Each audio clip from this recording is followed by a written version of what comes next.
So my name is Pétur. So this project is very special and unlike anything else that I worked on. It's still very much ongoing at CCP, and I'm sort of staying involved in it, and I'm happy to show it to you. So what is Project Discovery? To be able to talk about what it is, I need to tell you about citizen science. Citizen science is when we outsiders help scientific research with doing something like classifying images, transcribing texts, shooting photographs of wild birds, etc. All of these sort of activities that can be done without any formal education in the field, but gives a huge boost to scientific research. Sometimes it's actually quite impossible to finish certain research programs due to the size of the research team or the funding or just the sheer amount of the data that needs to be analyzed or gathered or classified otherwise. But that's where citizen scientists come in. You may have seen some of these. These are just random existing citizen science projects on the web. Galaxy Zoo is probably the most famous and biggest one. It was a project started years ago for classifying millions and millions of images of stars and galaxies, which later then grew to be this Universe platform, which hosts tens of different projects similar. Another well-known is the Folded game, which also some of you might have played or heard about. So this is an existing phenomenon, but it's not something you will find in a AAA game like EVE Online, normally. But it's like a mini game on itself on the web. But let me get back to this image a little bit, because there's a story here. If we magnify it, you can see that these are images of galaxies. So in 2014, there was a paper published about an algorithm called Brute, which aimed to identify bubbles. Interesting part is that to create that algorithm, they used an input of 35,000 citizen science analysis as a training set. So citizen science is actually plays a very important role in the sort of long-term, to generate large, good quality training sets to create algorithms to do things automatically. Another specialty of citizen science, or rather the human eye versus comparing to algorithms or sort of automation, is what's called the Serendipitous Discovery. When we discover something that was not the aim of the project and was not accounted for, and is very, very hard to predict any kind of math to look for. And we get a lot of accidental discoveries that are huge, like penicillin and phenomena like the Hanny's warwarp and lots of others. And this is very well known. While citizen science is a great concept, and almost anyone who has any kind of interest in science likes it a lot and participates on their own accord, etc. It does face two major challenges. And one of them is to actually get people involved to help out, actually get them sort of sitting at the desk and working on it, and to keep them engaged for any long periods of time. That's a huge challenge indeed, but that's where we want to come in, or rather, that's where the EVE Online players come in. So this is an in-game screenshot of the feature called Project Discovery. This is in the client. It's been on the CC test server, public test server for all our players for the last couple of weeks, I think. And that's trying to do just that. It's a feature that connects scientific research and EVE player activity as a seamless gaming experience. But we're not alone in this endeavor. We've been collaborating with 3 key partners to make this happen. Firstly, the whole idea came from these guys, the visionaries at the Swiss startup called MMOS. It stands for Massive Multiplayer Online Science. Their idea is to take scientific problems and inject them into major video games, integrated into the narrative, the lore, the visuals, the game reward mechanics, etc. Because they know, and we know, that if a game like EVE Online actually manages to convert only a tiny fraction of the billions of hours that players spend playing those games to any kind of meaningful scientific advancement, that would be an absolute game changer. So MMOS, they act as a conduit between CCP and the science community. So they help us identify research programs that match our specific criteria for EVE Online, but they also manage the data. So they provide us with an API that handles all the data and gives it back to the scientists and receive it from them. So we can just focus solely on the game experience, and we don't have to worry about this complicated backend and understanding all the needs of the scientists. But when they brought this idea to us, while we wanted to jump on it and really get it done, we knew that at least, especially in the early stages, in the sort of exploration of it, it was going to be really hard to categorize this as some kind of a core business for EVE Online. Because of course we have EVE dev team that's a certain size, and like splitting the focus to do something that was, seemed very risky. So we were extremely happy when we discovered, after talking to the Reykjavik University, that they were really eager to take part in it, and there were students that wanted to make this as their final project. So over the last 2 years, we've had 2 pairs of students that worked on it, and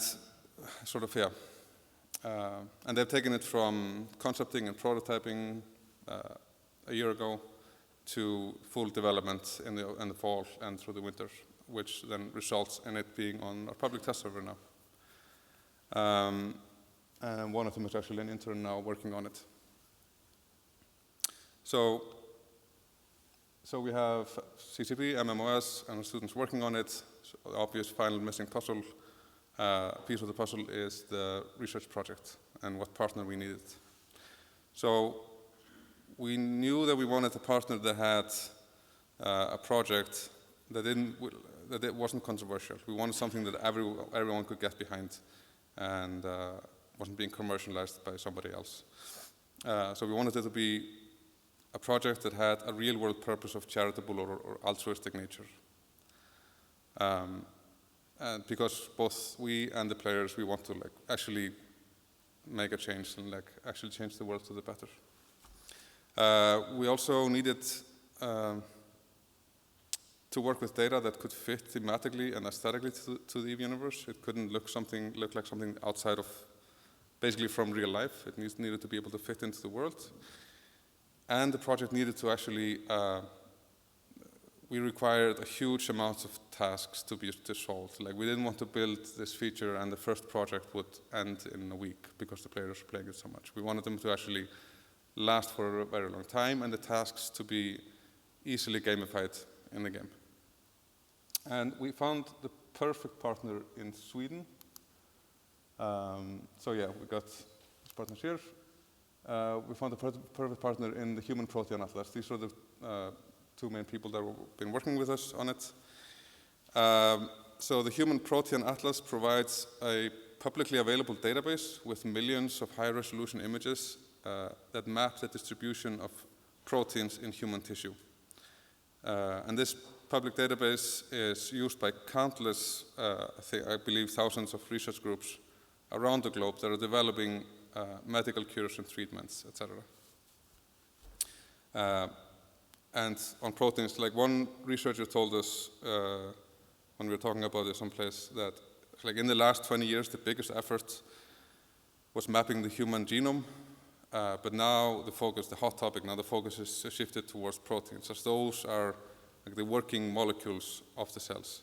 So if there's a problem with the DNA, it's really the encoded protein that caused the problem. So this is a very important base research and quite a hot topic.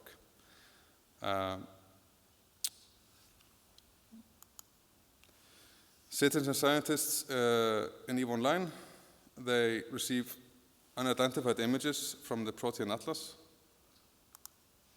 Where's the picture? Yeah. So they receive pictures like this, and then using the in-game features, they need to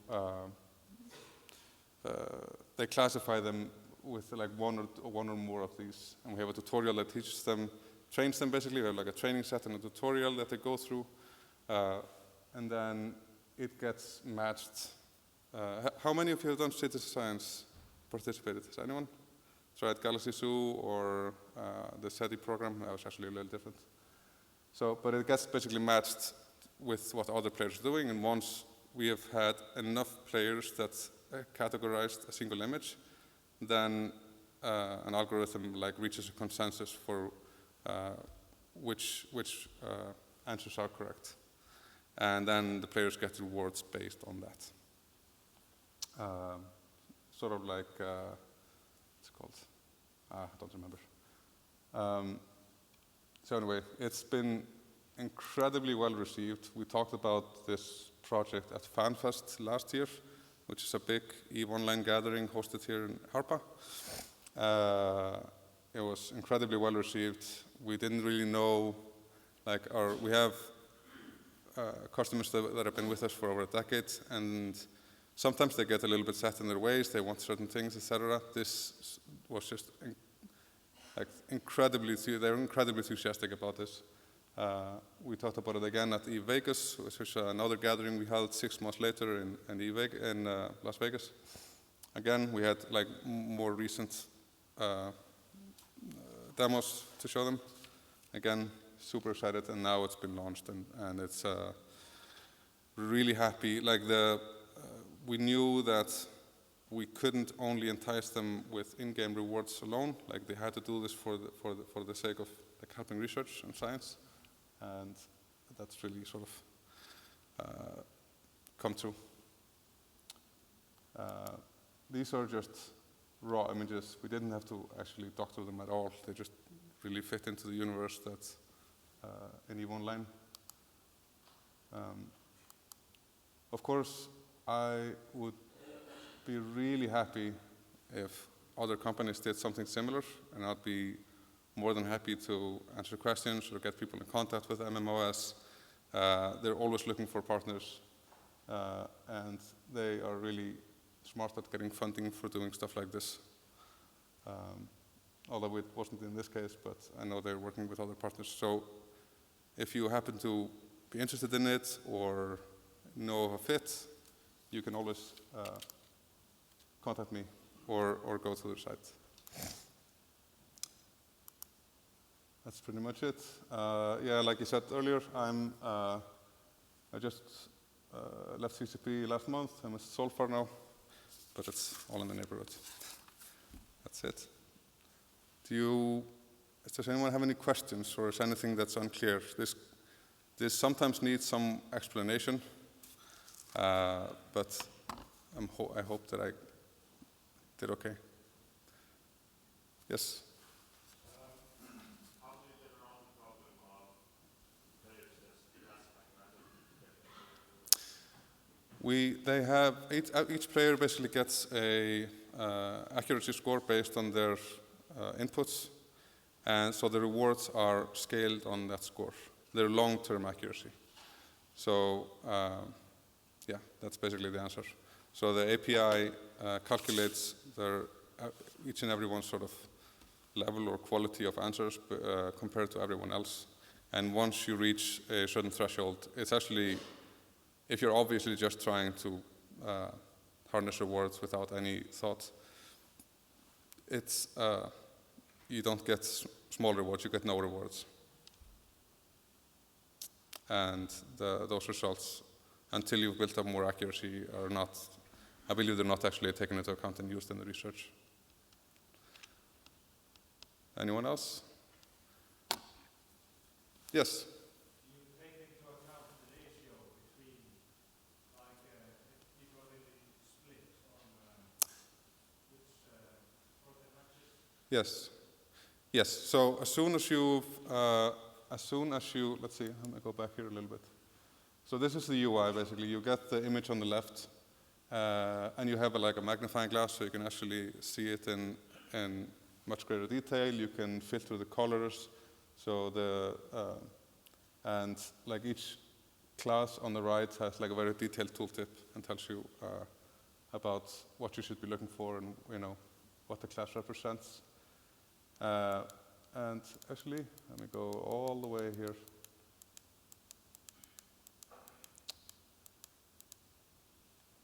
This example actually, so this is an example from the tutorial where the API knows exactly the correct answers. They have like a training set of, a few hundred images basically.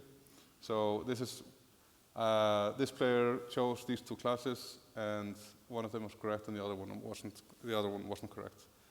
Once you enter the pool of like unknown tasks and you submit your analysis, because it hasn't reached consensus yet, maybe you're only the like 10th person to actually analyze it out of 20 or 30 or something. It shows you, after you submit it, it shows you the percentages on each classification, how many players picked that. So if you picked the two highest ones, you already know that you're in agreement with most people that actually picked this image. And it's not until the full consensus has reached that players actually get like the rewards or the cash out of it. Does that answer that? How do you define full consensus? Sorry? How do you define that the task is done? Does it have to go above a certain percentage? There is some math behind basically when the consensus is reached. Like when certainty goes over like 99% or whatever. It's a combination of how many people have analyzed it and in how much of agreement they are. Yes? Are players aware that they are doing this for a greater cause, and are you tracking that Yes. they are coming back because of that? Yes, we have.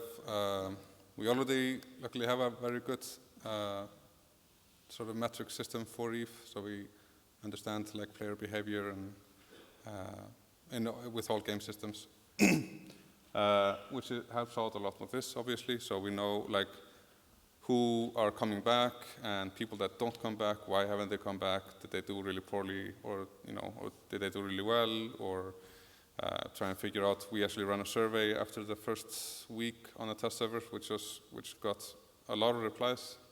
Turned out like people liked it a lot and felt like they understood what they were doing. But they requested more training, a longer tutorial. But your first question was? Are they aware? Right, yes, that's, absolutely, we wouldn't do this unless people, like players were doing it for, like primarily for the reason we are doing it, to actually help out so yeah, they do like the gameplay, which is awesome, which is definitely one of the goals, and they like to get their in-game rewards, but the primary reason for doing it is to help science. If that was not the case, then they would put a lot more emphasis on like trying to game it somehow or break it. Yes? What you just said, do you see a lot of players trying to game? Not yet. Like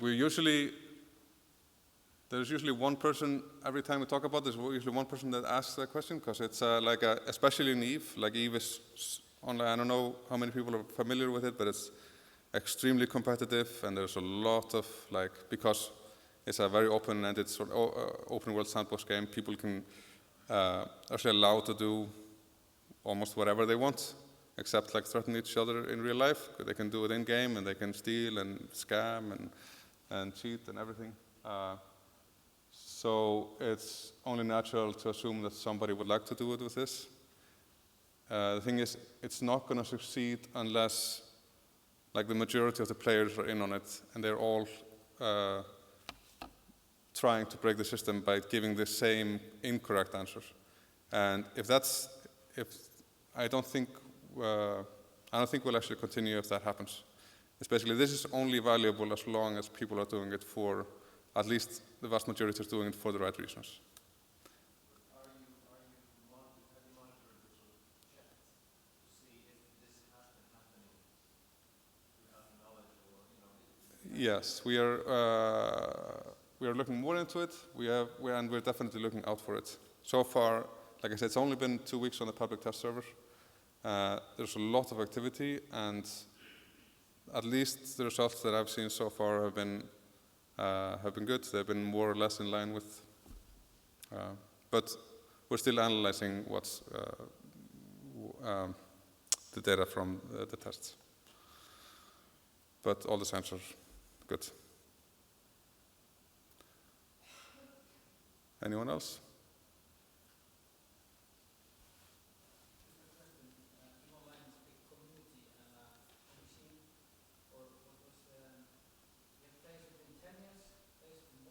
Mm-hmm. have you seen any new ones because of this project?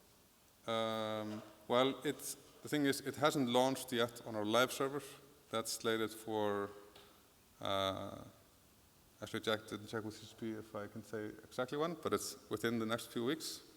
CCP releases every month now updates to EVE Online. So it's within the next 1 or 2 months it's going to go live. We were kind of waiting for the sort of big mass test on the test server to verify that.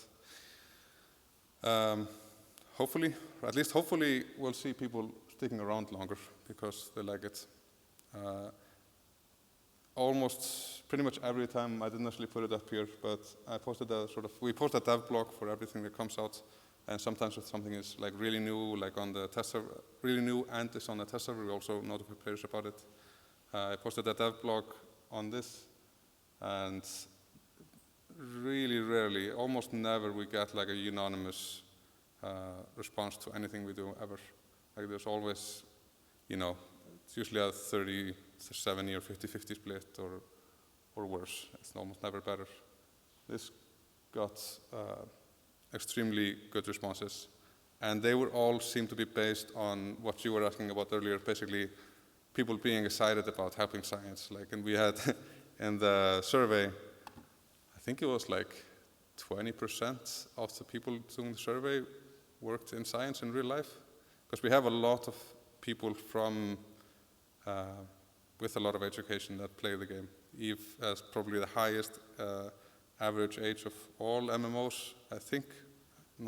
Can't be quite certain, but it's a lot of people, a lot of programmers, a lot of people from IT, it's a lot of financial people, it's a lot of scientists, etc. So that wasn't actually a big surprise, but it was good to see. Is there anyone here that works in a company that might be interested in doing something like this, like creating a game like this? You don't have to commit, but is it because there's the kinds of data you can get and sort of gamify it's not just images like this that you have to classify. Some of them are like just pure data, like just pure number data that you can actually visualize or morph into anything you like. One of the more interesting ones is I don't know how I'm doing on time, by the way. Okay. One of them is like an Exoplanet Research. The scientist who found the first exoplanet, I think he's from Swiss or Austria. I wish I knew. He and some others are building like a new observation site in South America. I think it's coming online sometime this year. And they're going to be streaming just like endless amount of data that nobody has any way of analyzing currently. Like they're basically going to be looking for planets in other solar systems, and we have no way of analyzing it without citizen scientists. So, or at least not a good way. They can never keep up, with more than just a fraction of what actually comes in. Yes. So, I think that's it. Unless somebody has more questions. Thank you very much.